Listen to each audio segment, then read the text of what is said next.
What's up, you guys? It is Ohaji back here with Introverted Investors LLC.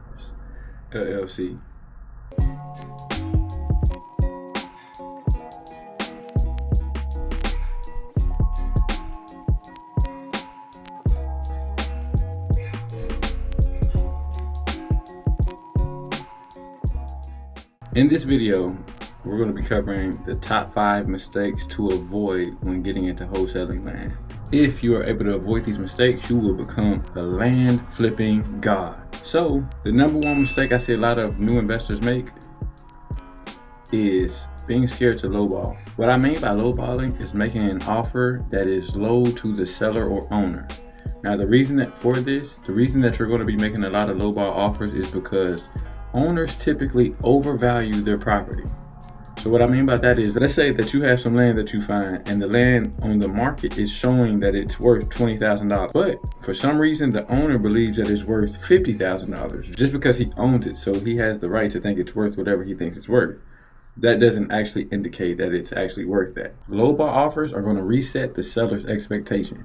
So when you tell an owner or a seller who thinks that their land is worth 50 that you're willing to give them 15,000 for it, that's going to make them realize, like, man, maybe it's not worth 50,000, especially if they're constantly told by other investors that it's worth about 15 to $20,000. Never be afraid to make a lowball offer.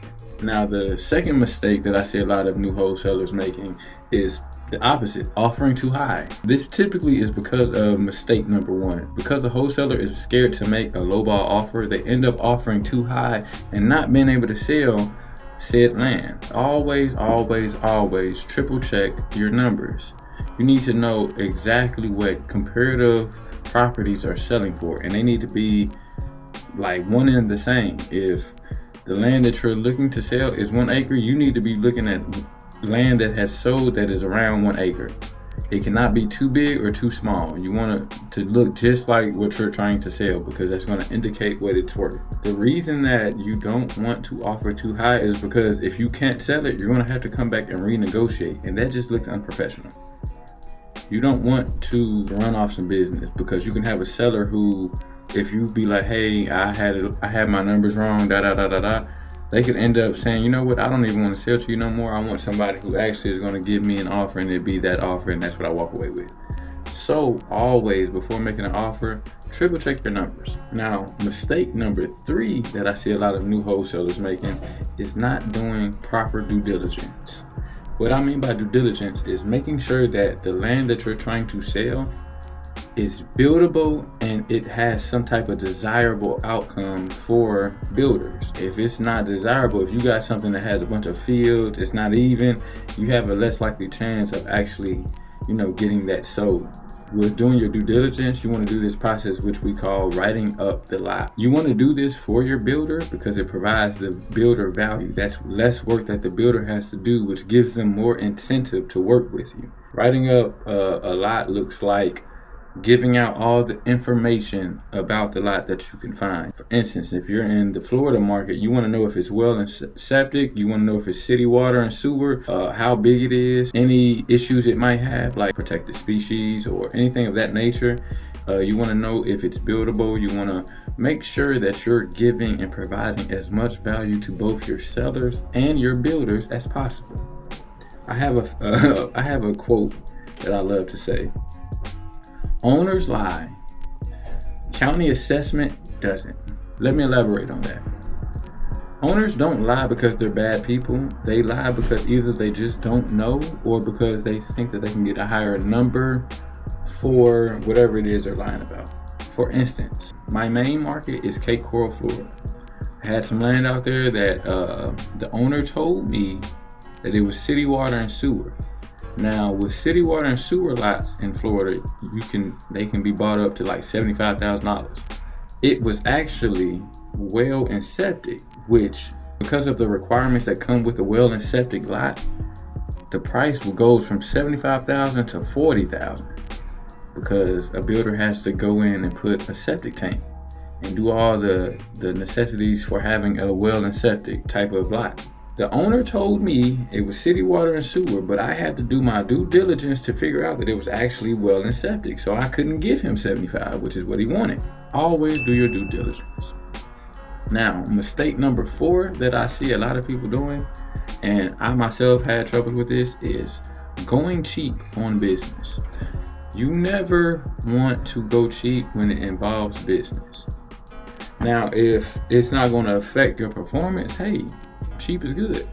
But I always tell people, penny pinching blocks dollars. And what I mean by that is, if you're out here trying to avoid paying $100 for a CRM every month, you're doing yourself a disservice, because the CRM could help you take your business from closing 2 deals a month to closing 10, just because it lays everything out for you, and it takes time that you would have had to delegate to doing systems and stuff like that. A CRM will help take that away, where it does it for you.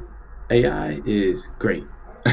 So you want to not go cheap on things like your CRM or SMS text blasting and cold calling, or even skip tracing, because let's say you end up wanting to go cheap on skip tracing and you end up paying $100 for 1,000 leads, but then because you use the cheap service, those leads, the data is not as accurate. So then out of that 1,000 leads, let's say 400 of them was wrong numbers because you paid cheap. You blocked dollars when you could have just went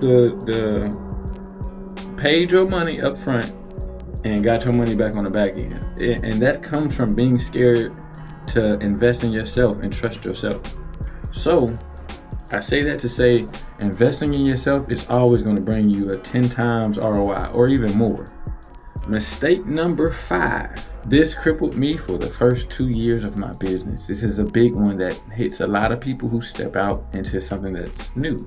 Do not drag your feet in this business. Getting deals and stuff is all about speed. You could easily not respond to an owner quick enough and they end up selling their land to somebody else. Now you just lost out on a $2,000-$3,000 deal because you weren't quick enough.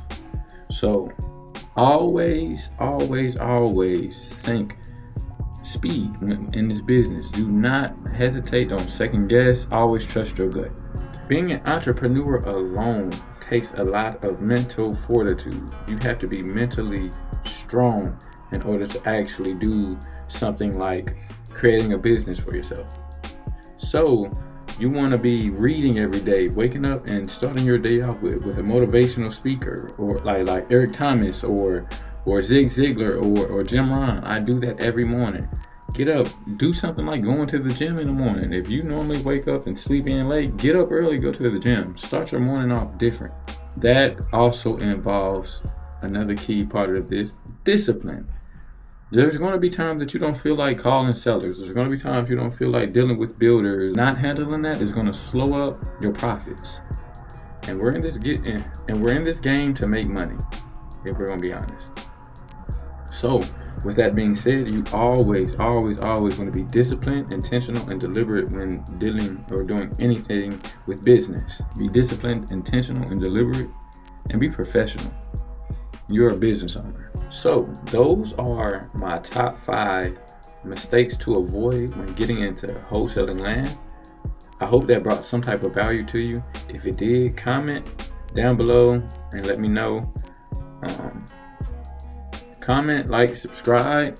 If you want to join my Discord, I just created it recently and we got a couple investor friendly people in there as well. So if you would like to join my Discord, comment, let's eat, and I will send you a link to my Discord.